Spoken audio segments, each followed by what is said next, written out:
নমস্কার বন্ধুরা, আশা করছি সকলে ভালোই আছেন।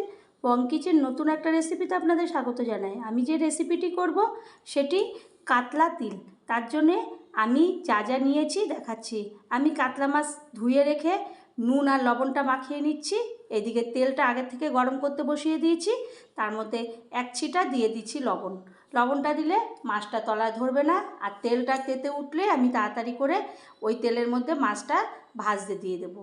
এইভাবে সমস্ত মাছগুলো প্রথমে যেই কয়টা হবে দেব, দিয়ে তারপরে আমি 5টার মতো দিয়ে উল্টে পাল্টে ভালো করে লালচে করে ভেজে নেব।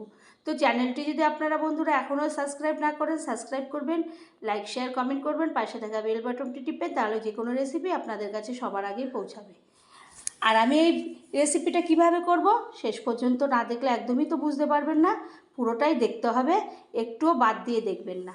তো তারপরে আমি ভেজে ভেজে তেলটা ঝরিয়ে একটা বাটির মধ্যে মাছগুলো তুলে নেব। তারপরে আবারও যে 3টে মাছ থাকবে সেই 3টেকে আবার তেলে দিয়ে উল্টে পাল্টে ভেজে আমি তুলে নেব। তা আমরা তো কাতলা মাছ অনেক রকম করে থাকি। একদিন এইভাবে একটা তিল দিয়ে মাছটা রান্না করবেন, দেখবেন খুব ভালো লাগবে। আর তিল পেটের পক্ষে, শরীরের পক্ষে খুব ভালো, কারণ তিলটা ঠান্ডা জাতীয় একটা জিনিস। এই সাদা তিল দিয়ে পেট এবং শরীর দুটোই ঠান্ডা থাকে। তা একদিন হলে এভাবে করবেন। এরপরে আমি পুরো মাছটাকে ভেজে নিলাম। এবার ওই তেলের মধ্যে আমি দিয়ে দেব 2টো তেজপাতা আর শুকনো লঙ্কা ফোড়নে। আমি এখানে কোনো গরম মশলা কি জিরের গুঁড়ো, গোটা জিরে এগুলো দেব না। আমি এই ফোড়নে এটাই দিলাম। দেওয়ার পরে দিয়ে দেব 1 বাটি ঝিরিঝির করে কেটে রাখা পেঁয়াজ। পেঁয়াজটাকে একটু নরম হয়ে আসলে, বেশি একটা লালচে করব না, নরম যখন হয়ে আসবে ততক্ষণ আমি এইভাবে ভাজতে থাকবো। তখন নরমটা হয়ে গেলে আমি দিয়ে দেব টমেটো। টমেটোটাকে লম্বা লম্বা করে কেটে রেখেছিলাম, সেই টমেটোটা দিয়ে দিলাম। তাতে তেলের মধ্যে দিলে টমেটোটা একটু টক মাছটা খেতে লাগবে, ভালোও লাগবে। তো তার টমেটোটা যখন একটুখানি নরম হয়ে আসবে তখন দিয়ে দিলাম পেঁয়াজ বাটা। পেঁয়াজ বাটাটা দিয়ে দিলাম। এখানে আমি আর রসুন আদা এগুলো ব্যবহার করব না। এরপরে পেঁয়াজ বাটা দেওয়ার পরে দিয়ে দিলাম লঙ্কার গুঁড়ো আর ধনের গুঁড়ো। আমি এখানে হলুদ কি জিরের গুঁড়ো কিছু ব্যবহার করব না, কারণ সাদা তিল যেহেতু, এই তিলেরটা পুরোটা সাদা মতনই রান্নাটা হলে ভালো লাগবে। তবুও লঙ্কার গুঁড়োর জন্য লালচে হয়ে যাবে। আর দিয়ে দেবো লবণ, দিয়ে আমি ভালো করে কষাতে থাকবো।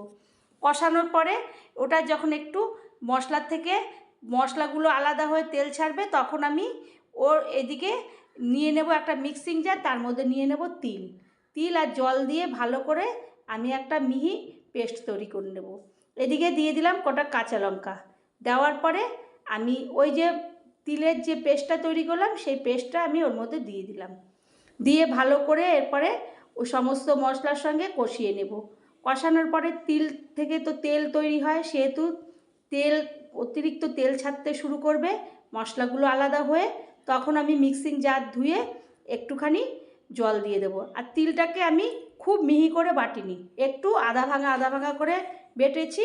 তাহলে খাওয়ার সময় যখন মুখে তিলটা পড়বে তখন খেতেও ভালো লাগবে, আর সুন্দর একটা দেখতেও সুন্দর লাগবে। তারপরে আমি মাছটাকে, যেই ঝোলটা একটু টকবক করে ফুটে উঠেছে, এটা গা মাখা করে করব, তখন মাছটাকে দিয়ে দিলাম। মাছটাকে দিয়ে উল্টে পাল্টে সমস্ত মশলার মধ্যে ঢুকিয়ে দেব। ঢুকিয়ে যাতে মাছের মধ্যে সমস্ত মশলা ঢোকে সেইভাবে আমি এপিট উপিট করে ঘুরিয়ে ফিরিয়ে দেব। আর এখানে ঝোল করব না, একদম গা মাখা মতনই করব। বেশি একটা, এটা আপনারা রুটি পরোটা যে কোনো কিছু, ভাত তো দিয়ে খেতেই পারবেন, যে কোনো কিছু দিয়েই খেতে পারবেন, কিংবা পোলাও ফ্রাইড রাইস দিয়েও এরকম একটা মাছ খেতে পারবেন। এখানে কোনো সবজি ব্যবহার করিনি। এরপরে আমি গ্যাসটাকে বন্ধ করে একটা একটা করে মাছ একটা প্লেটের মধ্যে সার্ভ করব। তো বন্ধুরা, একদিন এরকম তিল দিয়ে কাতলা মাছ তৈরি করে বাড়ির সকলকে দেবেন, দেখবেন তারা খুবই ভালোভাবে খাবে। খুব একটা ঝালও হবে না। যদি ভালো লাগে আবারও কোনো রেসিপিতে দেখা হবে। ধন্যবাদ।